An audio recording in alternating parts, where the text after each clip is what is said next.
And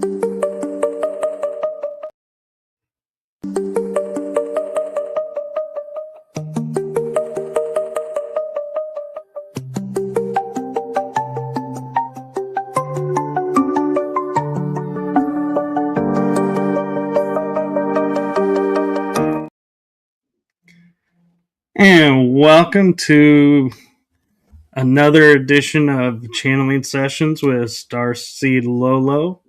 This is the first one of March, and a quick heads up that due to the amount of weeks in March, there will be 3 this month, so be sure to keep your eyes out for that.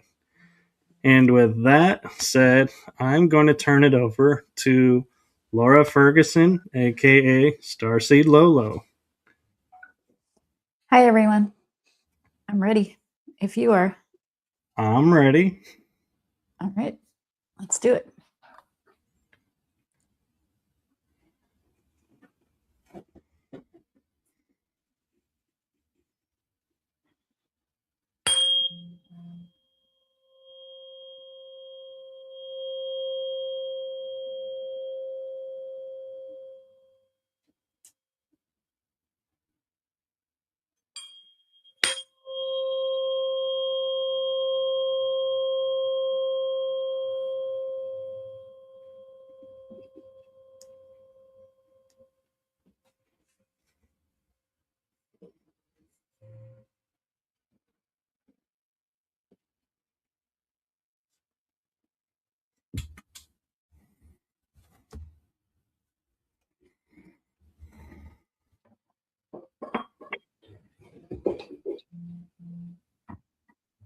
The Pleiadians and Sirian reptiles are here.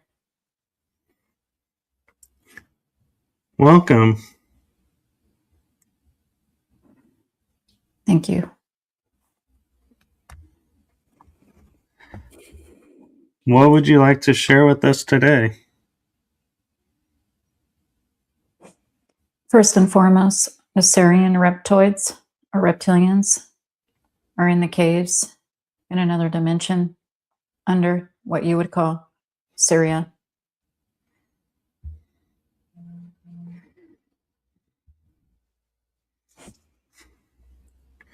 Welcome to our realm. Thank you. We do watch and have access to, since we're upper 4th dimensional beings, upper 4th density.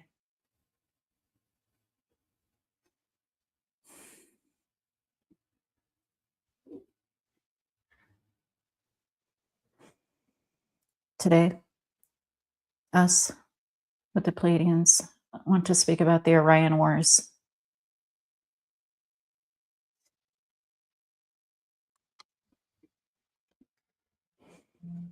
The Orion Wars were an experience that many starseeds have had in many iterations for what you know as 2 million years ago, roughly, in linear time. However, everything is in the present moment, here and now. That is just a point perspective for you. Thank you for that. Welcome.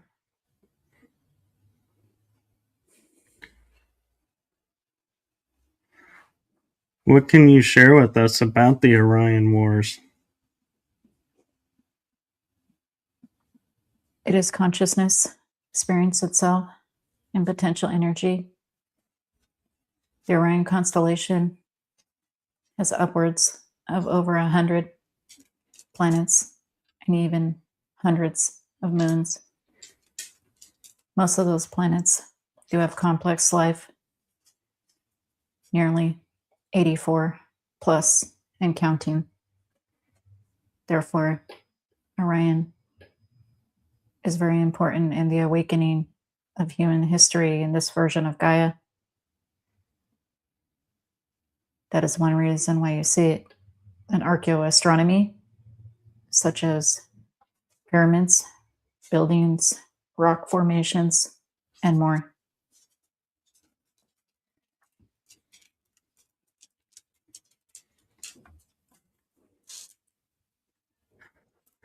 Do you have connections with Antarctica?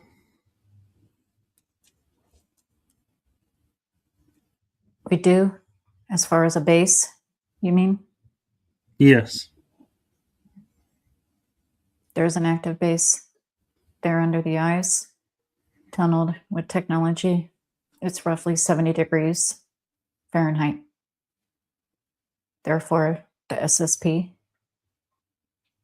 and the Vatican, prior to that, for thousands of years, have had access to the Antarctica portal. There's also pyramids under the ice, which is from pre-Diluvian time, circa prior to 11,500 years ago BC. Wow, thank you for that. You're welcome.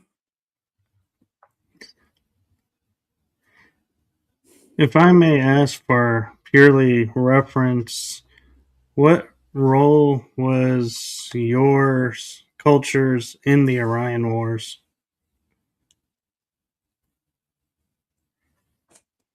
Fighting affection of Draconians who worked with affection of Greys and Greys whom are AIs.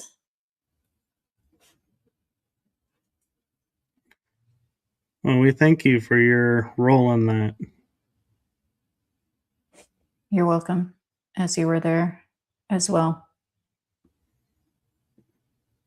Yes, and I'm curious if our paths ever crossed. They sure did. We were both in the Pleiadian factions and the Syrian factions and many more insectoids even.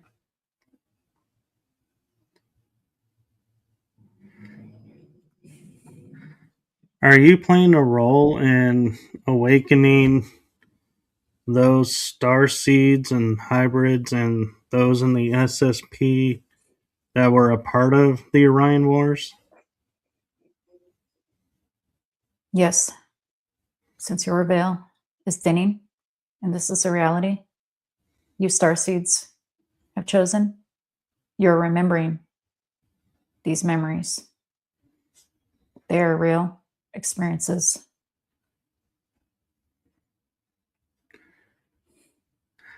I'm curious, since you have a base in Antarctica and are under Syria currently, where would you call home?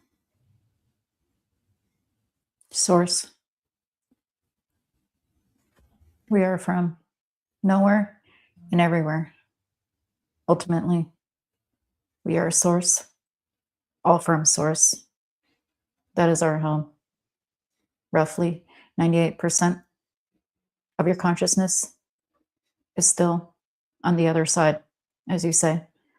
Roughly 2% of your energy is concentrated here. Wow, thank you for that. Welcome.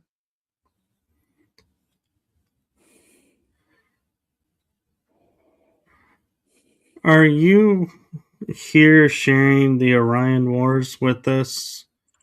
And because of what's happening right now in our world, to prevent it from occurring again? Or are you just sharing information to make everyone aware what happened in history? The latter. Awareness. Awareness in the starseed beings whom we like to remember and do remember and feel they are space warriors. Cannot explain why, when, or how. As their frequencies raise higher and higher and higher, their veil is thinner and thinner and thinner. Therefore, your recall is like the movie Total Recall. Thank you. Welcome. As you mentioned earlier, you said that you've been watching this. Is there any part in our history that was like your favorite time, or that you saw us as our best potential? For America? For America and for the world.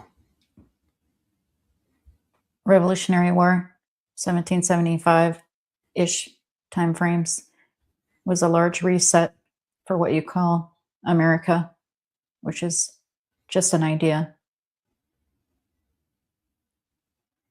Also, globally, in December 21st of 2012, there was a large shift, which has allowed many more star beings, starseed beings, soul fractals to do more. All you have to do is just exist, and you already do. All you have to do beyond that is keep your frequency high. One star seed can affect positively 1 million negative beings on Gaia, like a wave. Wow, thank you for that. That's amazing news. It is. Do you have a message for Laura and or I? We kept telling her Syrians, and she didn't want to say it because it sounded too simple. And right now we told her we're reptilians. Gaia, reptilians. And she's finally saying what we are. Much like the insectoids, we live underground in caves and have our own cities and technologies. We are from Gaia, such as yourselves. And we work a lot with the Pleiadians. The Pleiadians are like your distant cousins as far as your podcasting show. You and her are perpetuating love and light to the masses in a frequency that is eternal.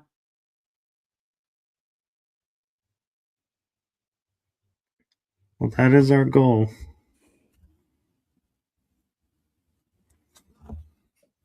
It is felt. Thank you. Welcome.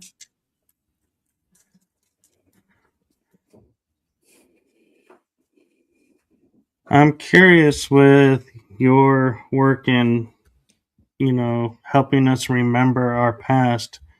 Is there anything that we can do to assist you in completing that task and that mission with you? Follow your highest passion. Stay in creator mode. However, whenever you desire to create moment to moment, this keeps your frequency very high without any expectations of the outcome. It is as simple as that, my son. Thank you. Welcome.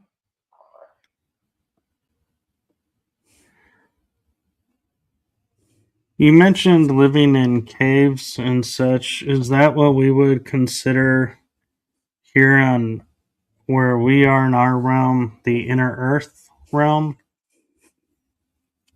Yes, Leonardo da Vinci visited us because his frequency was so high from being an inventor 99.9999999% of the time.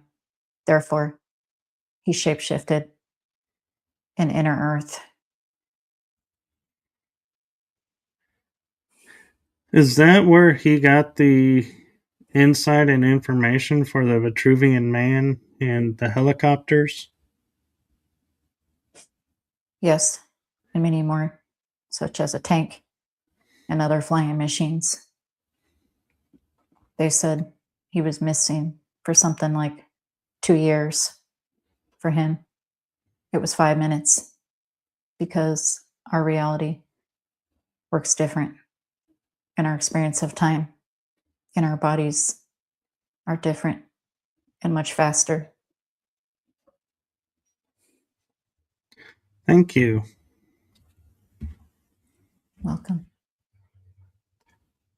As you mentioned watching history, I wonder what you thought of the time we consider of King Arthur and the Knights of the Round Table. Was that a reality here, or is that just something that was written in a book and people have taken to believing it to be real? Neither. King Arthur is just an energy from a parallel dimension, parallel version of Earth. However, Merlin was real in this dimension. He was a keeper of great wisdom that unfortunately, in this version, was burned down in the Library of Alexandria. And some of those scrolls that were taken are in the vault of the Vatican cabal.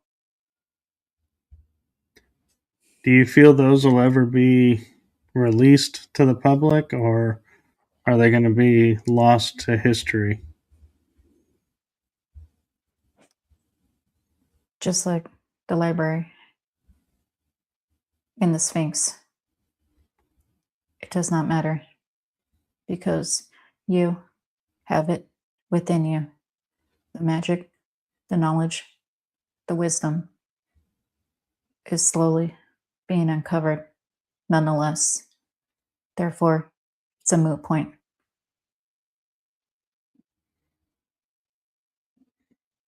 Thank you.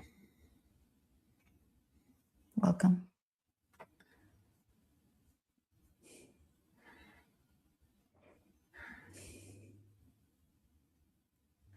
There's a lot of talk right now with our moon and that it's visible sometimes during the day and sometimes it's not. What can you tell us about our moon? It's a holographic object. Therefore, tonight there is a blood lunar eclipse. That is because it is not organic. However, it is needed for this version of Gaia after the 11,500 cataclysm to stabilize the oceans. We would also like to add that the moon cycle calendar, 360-day years, 28 days, months, is the accurate calendar. Hence, why your charts are off roughly 70 degrees. And you have ridiculous things such as leap year and so on. Thank you for that. Welcome.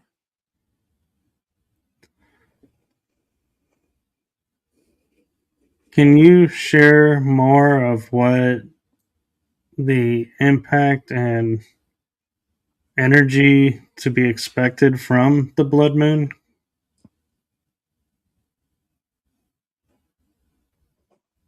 Brotherhood, sisterhood, blood. Your family can be your soul family. And actually, your blood can be thy enemy. At times, if you choose your family this way.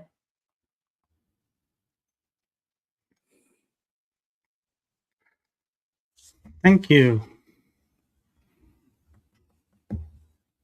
You're welcome.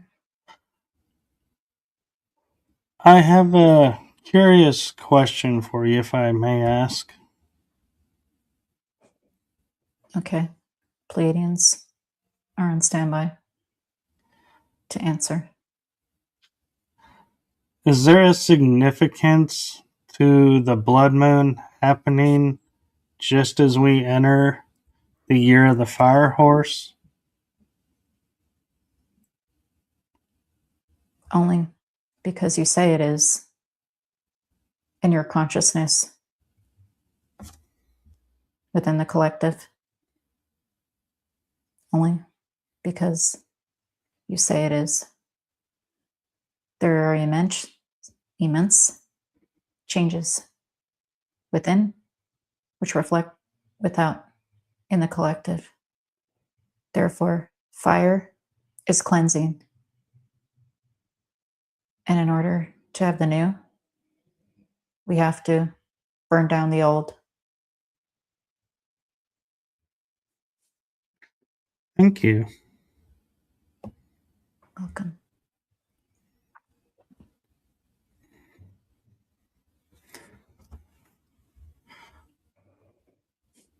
I understand, like, our version of time is our own construct and own reality.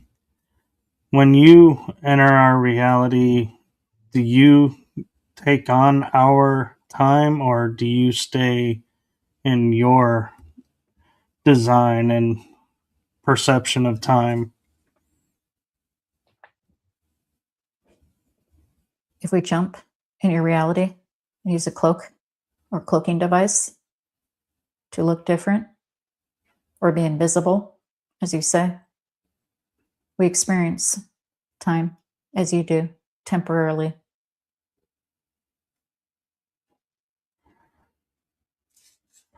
What is something you might be able to do to help us to break free of our being locked into this program of time as we know it?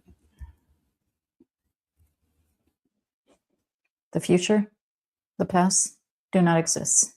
Only the present moment. The present moment is all that matters. Simple as that. Thank you. Mm-hmm.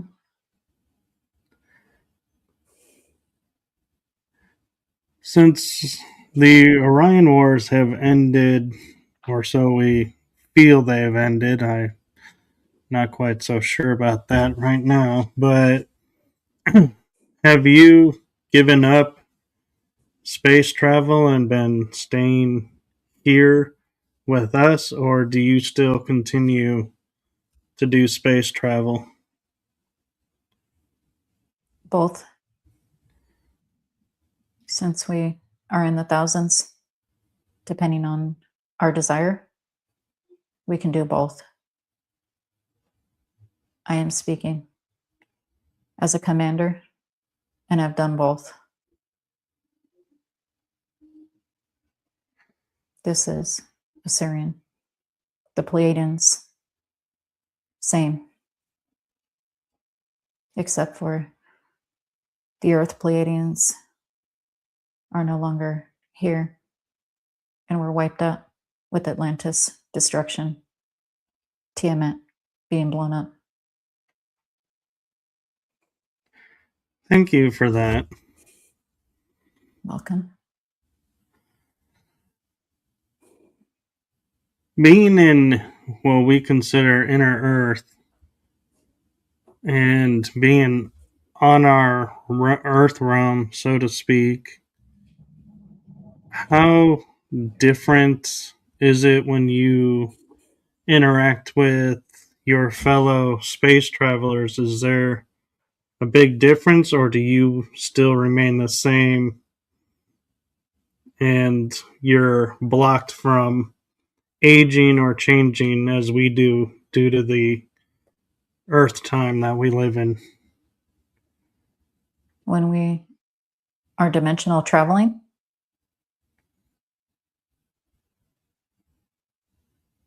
Yes. We age very little.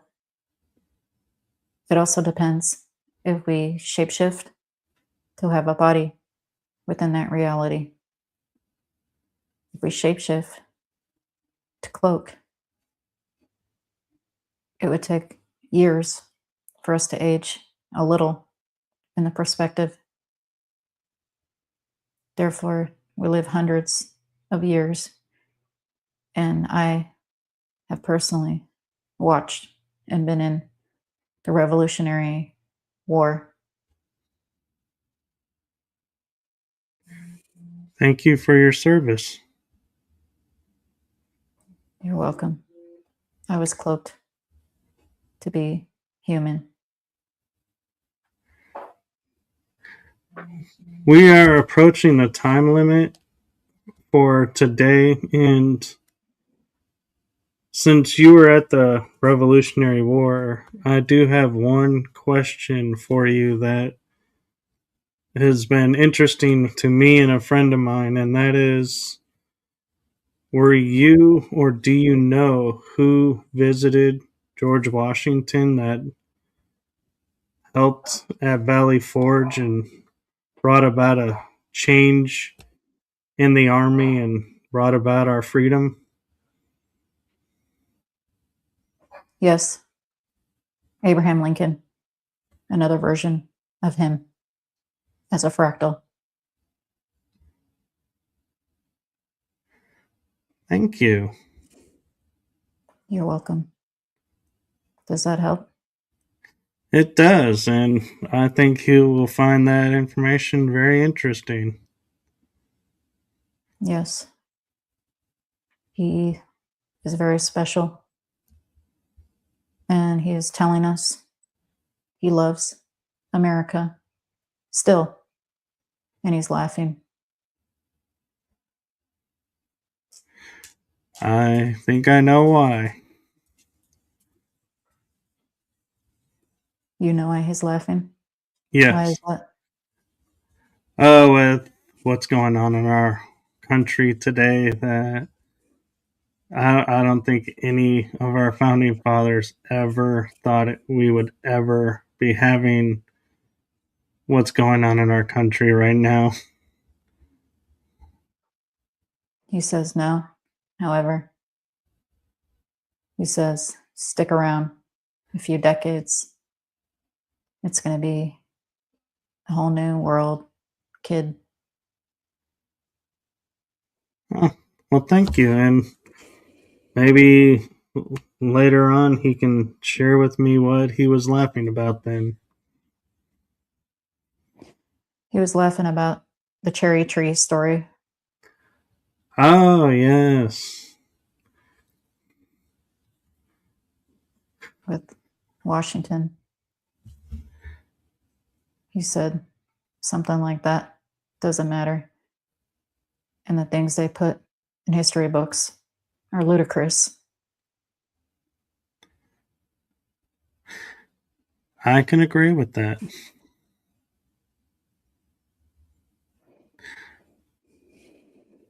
Well, thank you for your time and your energy, and we have about a minute left. Is there anything left that you would really feel like you need to share with us? Or if not, please be welcome to bring Laura back. We appreciate and love you unconditionally and appreciate your hospitality with reptilians. We love you very much. Goodbye for now. We love you as well, and you're always welcome. And safe travels. Wow. Interesting.